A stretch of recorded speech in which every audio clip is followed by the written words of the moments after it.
56. 1, 2, 3, 4, 5. Mic check. 1, 2, 3, 4, 5.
Hello and welcome to WTOL 11 News on WTOL 11 Plus. I'm Tatiana Cash. Thanks so much for joining us. Now today, some nice sunshine, no complaints. I actually headed out to Wildwood Park with a little one, but I believe more clouds are rolling in this evening. So our meteorologist, John Burchfield, is going to let us know why, John, why? Hey, Tatiana, those clouds a sign of some rain showers. Hope you enjoyed Wildwood before the clouds started to move on through. This evening, a few isolated showers with an embedded rumble of thunder will be possible. It's going to turn damp and a little bit cooler as a front moves on through. There is a line of showers currently situated from Detroit and Toledo back towards northern Indiana that's going to move on through this evening. We've started to see those showers. Generally, the direction is north to southeast, and a few brief downpours and an isolated lightning strike even possible in the Toledo metro. No severe weather with this one, but we have seen some pockets of heavier rain in the northwestern suburbs like Sylvania and Ottawa Hills. Looking out to the north of us across the state line, you'll notice that in Hillsdale County, starting to see a brief downpour or two move on through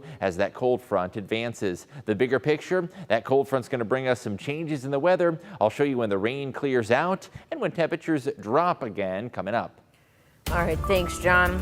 New tonight, a double murder in Bowling Green. The call came in just after midnight. It's where police arrested 62-year-old Xiao Song Wang of Bowling Green. The murders happened at a home on Monroe Court, and according to Bowling Green Police Department, Wang is charged with 2 counts of murder and 1 count of felonious assault.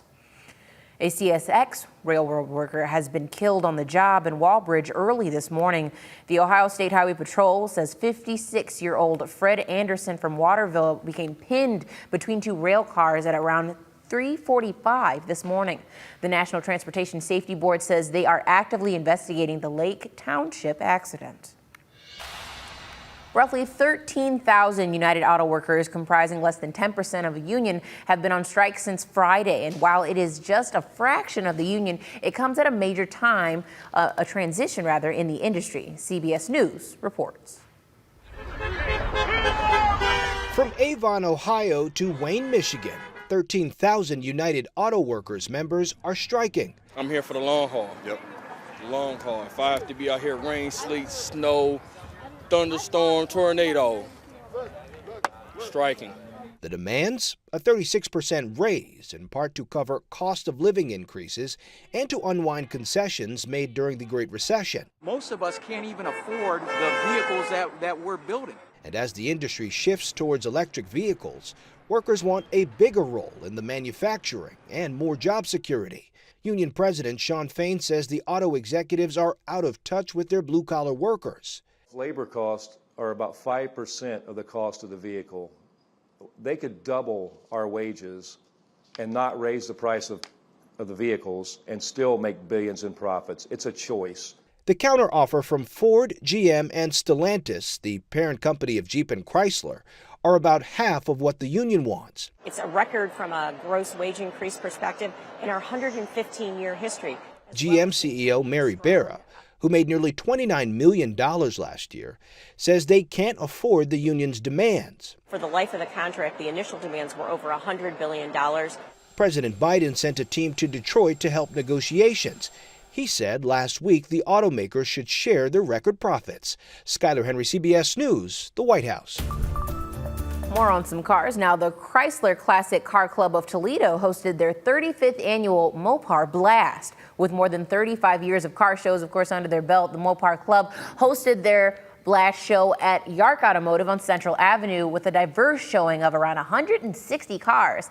This includes Barracudas and Darts. And the MOPAR Blast is a car show, of course, for, oh, look, everyone. They come from all over. They come from Ohio, Michigan, Indiana, Southern Ohio, Cleveland area. We get them from everywhere, so we're really proud to have them. It's MOPAR or no car. I like that. The Blast takes place every year at Yark in September. All right, homecoming and Toledo high schools are just around the corner, and of course, Start High School students are helping kids say yes to their dress. This is to help funds for schools in need like field trips and education organization. The DECA students at Start are selling donated dresses for only, look at that, $25, as well as just other accessories, which is just in time, of course, for the homecoming season. Students from 16 different schools had a chance to get a future homecoming gown. It feels great to have people just come over and just like, not even buy anything, but just to look. And like, they hype us up and it's like a 10 out of 10. Their smiles are really nice to see as well. Cute. Like when they find a good dress at a good price, like their smiles are just, it's nice to see. Definitely. Ooh, cute shoes. They will continue to sell dresses after school by appointment, and this is going to run until October 6th. You do not want to miss out, ladies. The fall season is almost upon us. technically, I feel like it is. So fall is here because it's colder. Look, I'm wearing sleeves. So it's time to do some fall-themed things. Stevens Gardens in Monclova kicked off the fall season this weekend with a successful harvest. You can pick your own pumpkin or choose from the many different displays up front, as well as fall decor for the home, of course. Activities include shooting a corn cannon, that's awesome, taking a ride on the cow train, wandering through the corn maze, and of course, visiting the animals. Fall weekends are all around families. We keep all of our activities priced really low so that people with more than one kid can even come out and afford to do all of the activities here. There's things to do for free and there's things that are only on the weekends, but there's always something going on here. Corn cannon. Stevens Gardens is open every day of the week from 10 a.m. to 7 p.m. and then 10 to 6 on Sundays. Weather, John, fall. Feeling a little like fall this evening as we see those gray clouds move on through and a couple showers developing. It's going to feel damp and a bit cooler. An isolated thunderstorm is possible, but there's not going to be any severe or strong storms. But you may be seeing some of those gray clouds, and there is rain off in the distance looking towards some of the north and west suburbs of the Toledo Metro. Be sure to check radar on that free WTOL 11 weather app before you go out, showing scattered showers early, giving way to dry weather overnight. Looking ahead towards your Monday, you'll notice partly cloudy conditions and temperatures will be in the low to mid 50s for the bus stop and morning commute. There is a little line of showers and embedded thunderstorms north and west of Toledo, including some of those northwest suburbs. A brief downpour moving through the Westgate area just to the north of Otto Hills up towards the state line. And some of those roadways are going to be a little damp and slower going. Looking out towards 475 at Talmadge, there is a pretty good downpour. Make sure those headlights are turned on. And also 475 at Secor, starting to see some rain come on down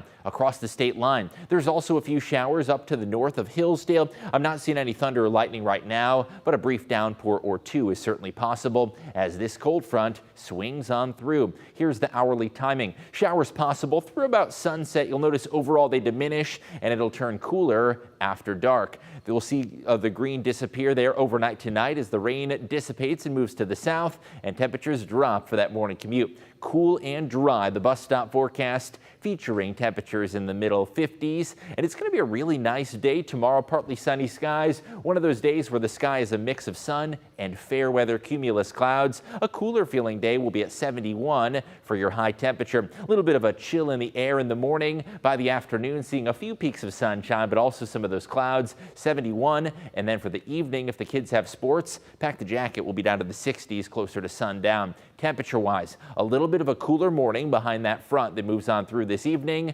Highs in the 70s. Looking towards Tuesday morning, it's going to be a little chilly with temperatures in the upper 40s. A few spots south could even reach the mid-40s. We do rebound nicely to the mid-70s by your Tuesday afternoon. There is a brief chance for an isolated sprinkle Tuesday, but in all honesty, I expect most of the day to be partly sunny and dry. Midweek sunshine returns, and would you look at those temperatures? We're not quite in fall mode just yet, as this is our final week of the summer season. We are just 6 days away until the official start of autumn on Saturday. By that point, our average high is 75. And we are likely to be above average this week. Look at these temperatures. We climb to the low to mid 80s. First day of fall, we're at 84 degrees with sunny skies to kick off autumn. Next Sunday into Monday would be our next chance for any sort of rain. Looks like we'll go about a week without rain.